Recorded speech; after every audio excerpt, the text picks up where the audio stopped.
안녕하십니까. 김기문의 사이쇼 시작합니다. 오늘은 제22대 국회 출범과 관련하여 그런 관련된 최근의 현안들에 대해서 이야기를 해보겠습니다. 우선 국회가 이제 5월 30일, 지난 5월 30일부터 제22대 국회 임기가 개시가 됐고요. 그래서 국회가 6월 5일 날 집회를 예정하고 있습니다. 야당에서 170명이 박찬대 의원이 동의를 해서 170명의 의원들이 이제 국회 개원 요구를 해서 국회 사무총장이 6월 5일 날 14시에 개원하는 것을 공고를 한 상태에 있습니다. 그래서 6월 5일 날 현재 야당인 민주당에서 후보자로 선출한 우원식 의원에 대해서 사실상의 인준 표결, 이미 다수당이기 때문에 표결에 의해서 확정이 될 것이다, 그렇게 볼 수가 있습니다. 아무튼 그렇고요. 그 표결 절차를, 후보자를 나오게 해서 표결 절차를 거쳤다는 의미에서 국회의장 선출에 좀 진일보한 면이 있다, 그렇게 생각이 됩니다. 왜냐하면 비록 그 국회의장이 의석을 갖지 그 정당 당적을 갖지 않는 무소속으로 하게는 되어 있습니다만, 결국은 국회의사라는 것은 다수결의 표와 또한 그 소수표를 존중하자는 그런 합의의 정신에 입각해 있지만은, 기본적으로 국민 다수의 의견으로 투표로 선출된 여당의 의사가 야당이 아니라 다수당의 의사가 반영이 될 수밖에 없는 그런 구조도 있습니다.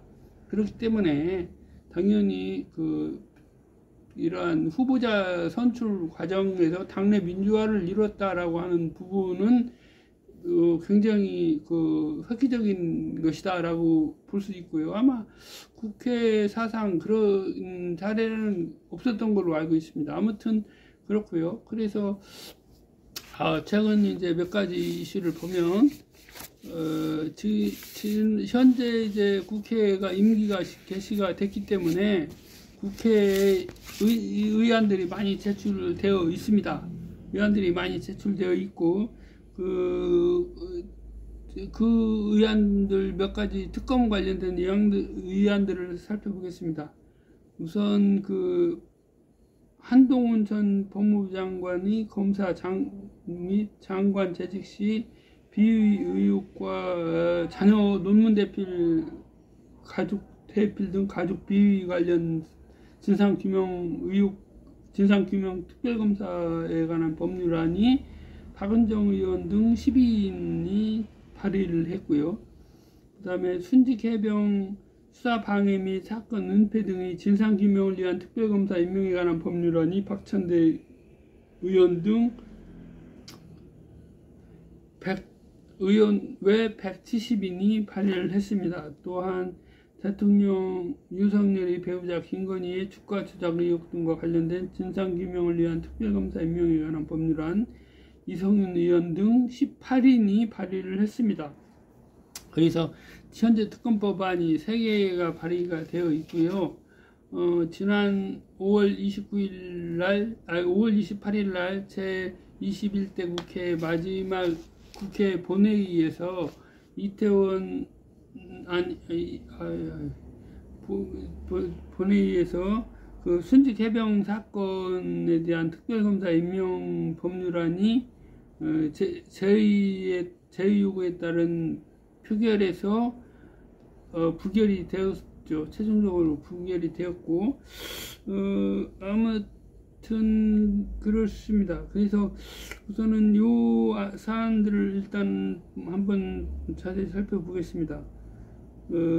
한동훈 전 법무부 장관 검사 재직 시의 비위 의혹 사건, 요 부분은 아무래도 자녀 대학 입시 관련된 부분들하고 또 그 한동훈 씨가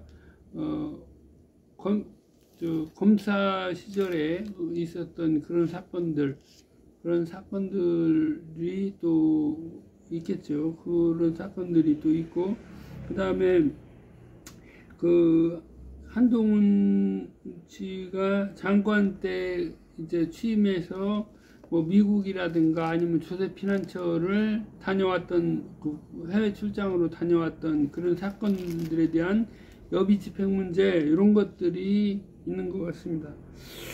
다음으로 우선 대통령 윤석열이 배우자 김건희 주가 조작 등 관련된 사건은 이게 이성윤 의원이 대표 발의를 했는데요. 이 이성윤 의원은 그동안의 특검법에 관련된 사항에 부과하여 그 후에 발생된 여러 사건들을 함께 포괄 했기 때문에 6대 의혹이다라고 하고 있습니다. 그래서 이 6대 의혹에 대한 특별검사 임명에 관한 법률안을 제출하고 나서 6월 3일 날 국회에서 기자회견을 연다고 합니다. 아무튼 기자회견을 연다고 하고요. 그래서 여기에는 당연히 최 목사라고 하는 분이 디모 백을 김건희 씨한테 제공한 거에 대한 부분도 조사 대상이 될 거고요. 그래서 중요한 거는 뇌물수죄라고 하는 거는 배우자에 대한 뇌물수죄는 없습니다. 뇌물이라고 하는 의미는 이제 공무원에 대해서 제공하는 거를 하는데요. 그런데 문제는 공무원에 대한 뇌물을 제공한 거를 그 공무원이 알고서 부당한 권한을 행사를 했다든가 했을 때는 뇌물죄의 공범이 될 수는 있겠죠. 종범이나 공범으로 해서 김건희 씨가 포함이 될 수가 있다. 그렇게 볼 수가 있고요. 그러면은 대통령 윤석열 씨는 관련이 없냐라고 했을 때 윤석열 씨가 그것을 받고 배우자가 받은 걸 알고 그거에 대해서 자신의 권한의 범위 내에 있는 어떤 일을 했을 때 그때는 자신이 일이 성사가 됐든 안 됐든 부당하게 개입한 것 자체만으로 뇌물죄의 혐의가 성립이 되는 거죠. 그러니까 한마디로 이제 통상적으로 법리에서 보면 처음부터 완전히 불가능한 것이냐 아니면 가능을 한데 사후적으로 불가능하게 된 것이냐 아니면 완전히 결과가 이루어진 것이냐에 따라서 그 처벌의 정도가 달라질 수가 있는 거죠. 그러면 예를 들어서 민법으로 봤을 때 처음부터 불가능한 계약이었다라고 하는 거는 계약이 처음부터 없었던 것으로 보는 것이 됩니다. 그런데 이제 예를 들어서 처음부터 불가능한 원천적으로 불가능한 거, 예를 들어서 나를 뭐 달에 보내주시오 하는 거라고 하면 대통령이 아니라 미국 대통령도 할 수가 없는 일이겠죠. 그런 건 불가능한 거기 때문에 그런 건 뇌물죄 자체가 성립이 안 되겠지만 지금 뭐 최 목사라고 하는 분이 김건희 씨한테 얘기했다고 하는 청탁을 했다고 하는 부분은 백을 제공하면서 청탁했다고 하는 부분은 미국 상원의원을 지낸 한국 태생의 이제 모인에 대해서 국립묘지 안장 등을 하는 그런 거를 좀 할 수 있게 해달라고 하는 거를 했다고 합니다. 그래서 그거에 대해서 최 목사는 자기가 그걸 얘기를 했더니 대통령실의 과장과 국가보훈처의 관련자 등이 연락도 해오고 했었다라고 하는 겁니다. 그러면은 그런 정도의 일이라고 하면 대통령이 몰랐을까? 알았다는 거죠. 모를 수가 없는 게 미국 연방 상원의원을 지낸 분이 대한민국에 또 있습니까? 한 명밖에 없지 않습니까? 그렇기 때문에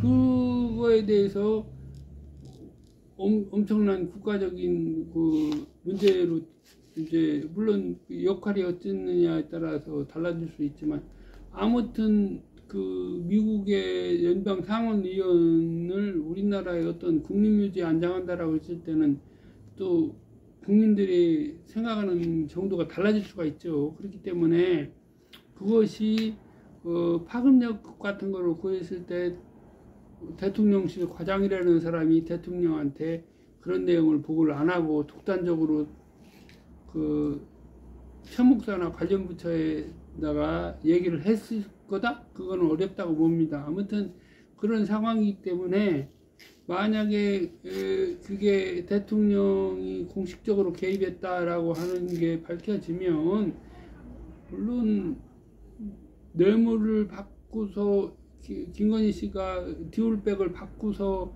그걸 했는지 안 했는지 그런 거는 모를 수도 있다고 치자고요. 그렇지만 과연 몰랐을까요?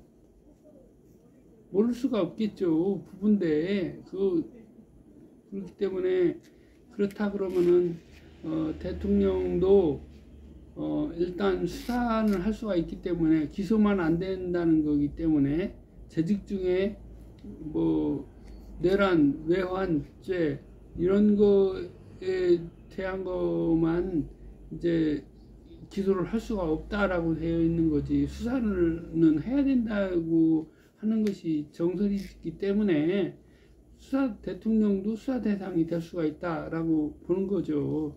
그러면은 윤석열 씨도 수사를 이번 이 법률안이 국회에서 통과가 된다고 해서 제적 과반수로 해서 다시 만약에 제6을 했을 때도 통과가 돼서 확정이 된다면 대통령이 공포를 안 했을 때 국회의장이 공포를 하고 공포와 동시에 법률이 효력이 발생을 합니다. 그러면은 시행 시기를 언제로 하느냐에 따라서 그 시행 시기부터는 바로 법률이 되어서 시행 강제력을 갖기 때문에 그렇다면 이제 특별검사가 임명이 돼서 대통령을 피해자로 조사할 수도 있다는 얘기죠. 기소가 안 된다 하더라도 피의자로 조사를 할 수 있는 거기 때문에 뭐 이 부분에 대해서 대통령 윤석열 씨가 뭐 거부권을 행사 안 할 것이다? 그건 그렇지 않겠죠. 당연히 행사하겠죠. 안 그래도 자신의 의혹 사건이 포함되지 않았던 배우자 김건희 씨의 일명 도이치모터스 그 김건희 주가 조작 사건에 대해서도 거부권을 행사를 해서 제2요구에 대해서 부결이 되었지 않습니까? 그 상황이기 때문에 다시 제2요구권을 행사를 할 것입니다. 분명히. 아무튼 그렇다고 보고요. 순직 해병 수사 방해 및 사건 은폐 조작 등에 관한 특별검사 임명 동의안은 이거는 앞서 말씀드린 대로 5월 28일 날 국회 본회의에서 제2요구에 따른 투표를 거쳐서 179명이 찬성을 했기 때문에 부결이 되었습니다. 제적의원의 3분의 2인 200석 이상은 돼야 되는데 그게 안 되기 때문에 부결이 되었죠. 그런데 이 부분은 우선 여러 가지 살펴볼 쟁점이 있습니다. 우선 군사법원법을 보면은 군사법원법이 2020년에 일부 개정이 되면서 여러 가지 그 제도들이 많이 바뀌었습니다. 당초 정부안에는 항소군사법원이 있던 그거를 고등법원으로 이송한 관할을 변경하는 그 부분이 핵심으로 들어가 있었습니다. 그 부분만 주로 핵심으로 들어가 있었고 이제 국회 법제사법위원회에서 군사법원법 개정을 하면서 당시에 추가된 부분이 이제 바로 군인이 사망 또는 사망에 이르게 된 사건과 그리고 사회에서 군입대 전에 사회에서 일으킨 사건에 대한 거 그리고 성관계 사건에 대해서 군사법원이 아니라 일반 법원에서 관할을 하도록 그렇게 바꾼 겁니다. 그렇게 바꿨기 때문에 이제 중요한 쟁점은 바로 이 최상병 사건이 관할권이 어디에 있는가, 그거가 이제 또 중요한 문제고요. 우선 간략하게 살펴보면 이 법률안이 정확한 명칭은 순직 해병 수사 방해 및 사건 은폐 등의 진상 규명을 위한 특별검사의 임명 등에 관한 법률안, 이렇게 되어 있습니다. 제1조 목적, 이 법은 제2조에 따른 사건이 진상규명을 위하여 독립적인 지위를 가지는 특별검사의 임명과 직무 등에 관해 필요한 사항을 규정하는 목적으로 한다, 이렇게 되어 있고요. 그래서 이제 가장 핵심적인 부분이 제2조 특별검사의 수사 대상, 이 부분입니다. 이 부분인데 기존에 있던 조문에서 대폭 강화가 돼서 여러 가지 사항이 추가가 됐습니다. 우선 한번 일단 읽어보겠습니다. 본문은 이 법에 따른 특별검사의 수사 대상은 다음 각호의 사건에 한정한다 되어 있고요. 1호 최수근 해병 사망사건, 2호 제1호와 관련된 대통령실, 국방부, 해병대 사령부, 경북지방경찰청, 국가인권위원회 등에서의 은폐, 무마, 회유, 사건 조작 등 직무유기, 직권남용 등과 이에 관련된 불법행위, 그리고 대상의 군사법경찰, 군검찰단, 군법무관, 군인권보호관 등 사건 관계자를 포함한다. 바로 닫고. 3호 제2호와 관련된 군의 공직자 범죄수사처의 수사에 대한 외압 의혹과 관련된 불법행위. 4호 이종섭 전 국방부 장관 호주대사 임명, 출국, 귀국, 사임 과정에서의 불법행위. 5호 제1호와 관련하여 대통령실, 외교부, 법무부, 고위공직자 범죄수사처 등에서의 은폐, 무마, 회유 등 직무유기 및 직권남용과 이에 관련된 불법행위. 6호 위 각 호에 대한 수사 과정에서 인지된 관련 사건 및 특별검사 등의 수사에 대한 방해 행위, 여기까지가 되어 있습니다. 그래서 기존에 폐기된 21대 국회에서 그 제2요구권에 따라서 부결되어서 폐기가 된 그것과 다른 차이점을 살펴보면 제2조에서 국가인권위원회가 추가가 됐고요. 그 안에 괄호 열고 사건 관계자 안에 군인권보호관이 추가가 됐습니다. 그리고 3호에서 고위공직자 범죄수사처의 수사에 대한 외압 의혹 사건이 추가가 되고, 이종섭 전 장관이 호주대사 등과 임명 등과 관련된 사건, 그리고 5호가 말씀드린 대로 국어와 관련된 사건들에서 외교부, 법무부, 고위공직자 범죄수사처 이런 부분들이 추가가 된 거죠. 요게 추가가 됐고요. 그래서 간략하게 살펴보자면 군사법원법이 앞서 말씀드린 대로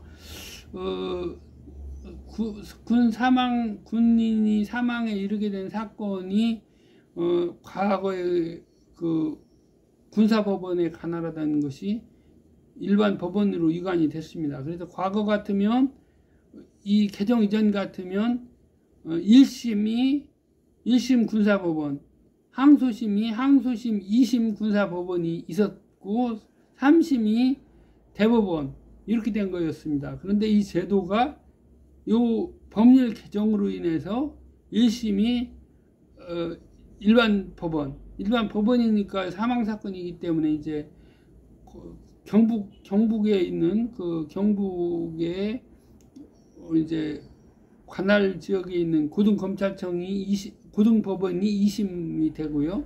대법원은 3심이 되고, 1심은 관할에 있는 관할에 있는 지방법원 또는 그 지원이 해당이 되겠죠.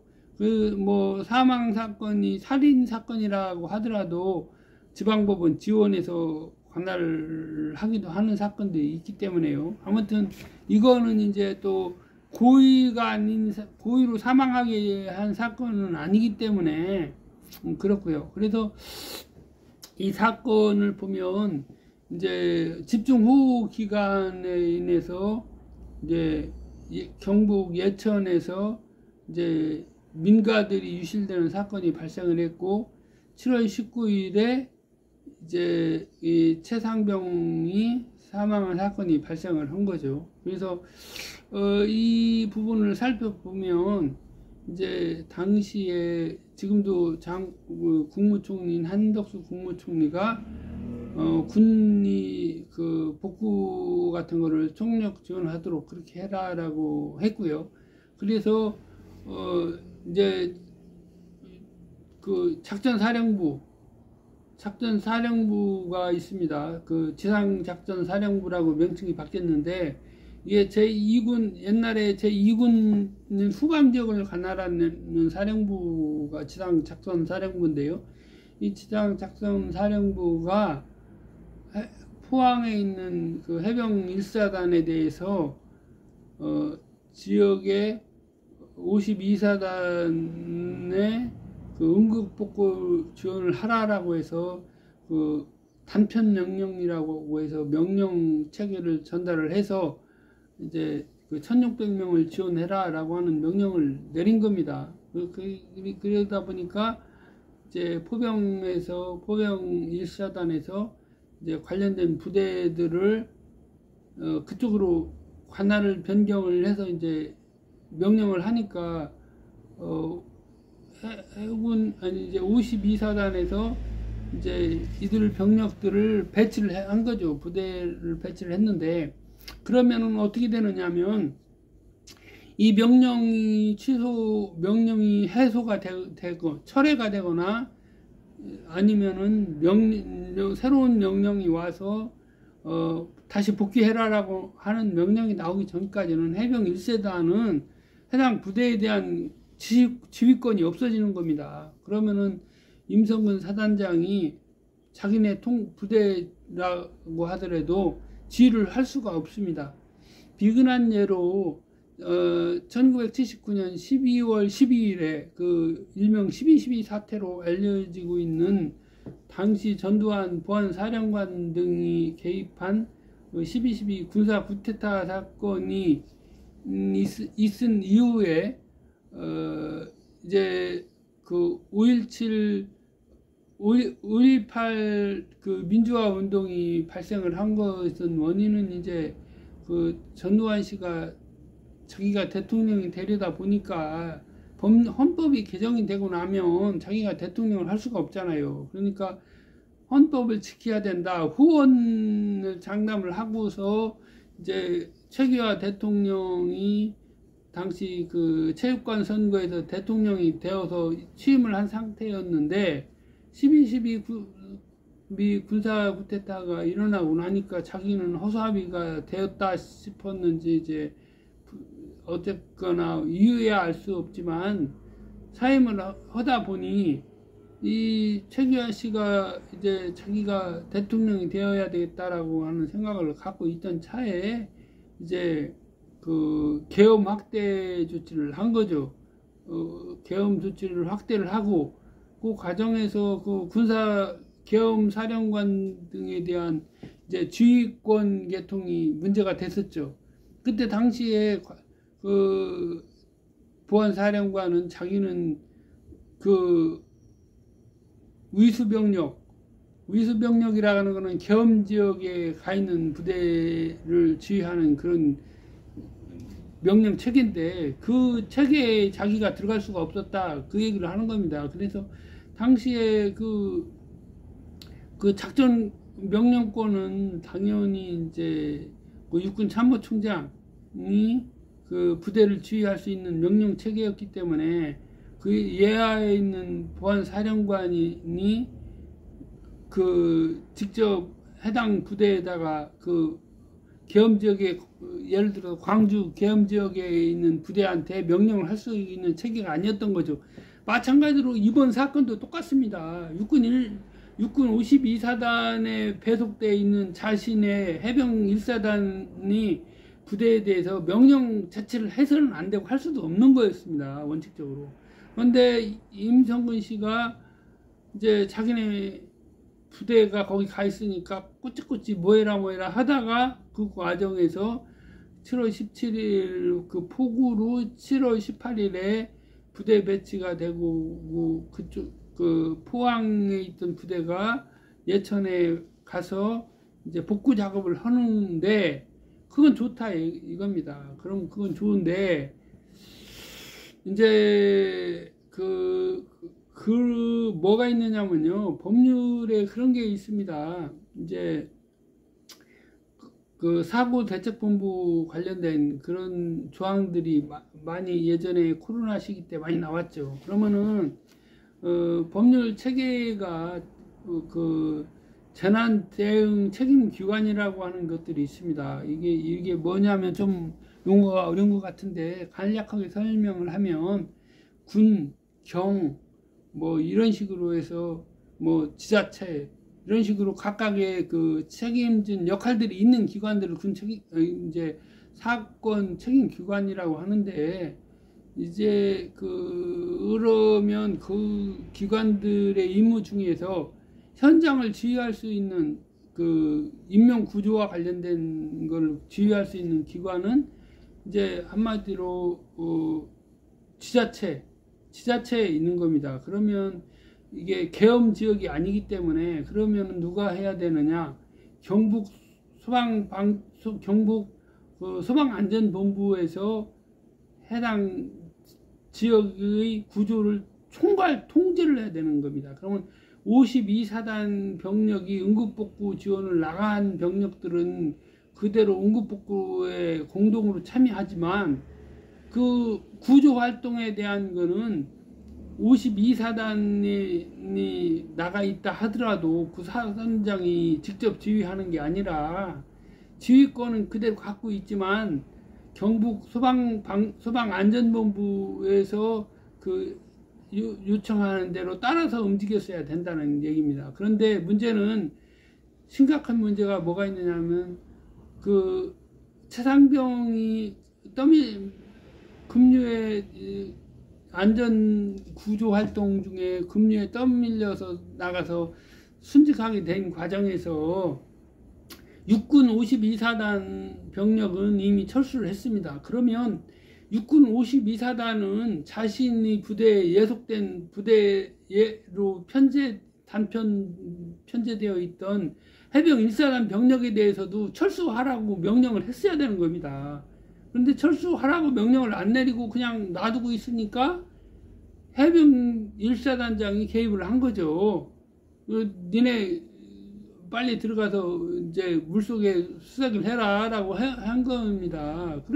그렇다 보면 이게 명령체계가, 군은 말 그대로 명령체계에 움직여야 되는 상황인데 12.12 사건과 관련된 것과 똑같은 군 명령체계의 오류가 또 발생하는 사건입니다. 이거는 굉장히 중요한 국기문란 사건이죠. 여기에 더해서 보면 이번에 그 해병 1사단장이 구명과 관련해서 여러 기관들이 움직였다. 대통령실을 포함해서 대통령이 수사에 직접 개입했다. 그런 정황들이 드러나고 있는 상황이다 보면 이거는 법질서를 파괴한 거기 때문에 굉장히 심각하다라고 볼 수가 있습니다. 그래서 이게 그 영상이 너무 길어지기 때문에 간략하게 하고 다음에 한번 또 할 기회가 있을 거로 생각이 되지만, 이제 이 순직 해병 사망 사건은 철저히 규명을 해야 되고, 저도 예전에 그 국회에다가 이런 사망사건, 군 내 사망사건에 대한 수사와 기소 뭐 이런 재판은 일반 법원에서 해야 된다라고 하는 그런 의견들을 진정으로도 내고 그랬었습니다만은, 이게 그 경북경찰청에서도 명백하게 잘못한 부분이 있습니다. 왜냐, 7월 19일 날 군 사망사건, 그 최상병 사망사건이 발생한 지역은 군 내부도 아니고 엄연히 계엄 지역도 아닙니다. 그러면은 경북경찰청은 바로 경북경찰청이 관할을 해서 사건 수사에 개입이 되었어야 되고, 그 거꾸로 해병대 수사단은 그 수사를 보조하는 역할을 했었어야 되는 겁니다. 그런데 그 즉시 즉시 수사에 착수했어야 함에도 해병대에서 사건 서류를 이첩하는 동안, 수사를 해서 이첩하는 동안 8월 2일 날 이첩이 됐고 다시 회수를 했다가 8월 9일 날 다시 또 이제 국방부 조사본부에서 기소와 관련된 의견을 내는 그런 걸 했죠. 그럼 결국은 한 달 동안이 갭이 생기는 겁니다. 그 갭은 문제는 그 법 질서가 유린된 사건이죠. 이거는 왜냐, 당연히 직접 즉시 개입을 해서 사건 조사를 했다면 해병대 1사단이 직접 수사처럼 개입을 하는 사건도 없었을 것이고, 이러한 사건 조작과 관련된 또는 외압으로 사건을 은폐하려는 시도 자체를 할 수가 없었겠죠. 그러면 여기에 관련된 모든 관련자들은 헌법 질서를 제대로 지키지 않은 것이기 때문에 매우 엄중한 그러한 조치를 통해서 헌법 질서와 법 질서를 회복시켜야 된다, 그렇게 생각을 합니다. 오늘 김기문의 시사 이슈는 이것으로 마치겠습니다. 감사합니다.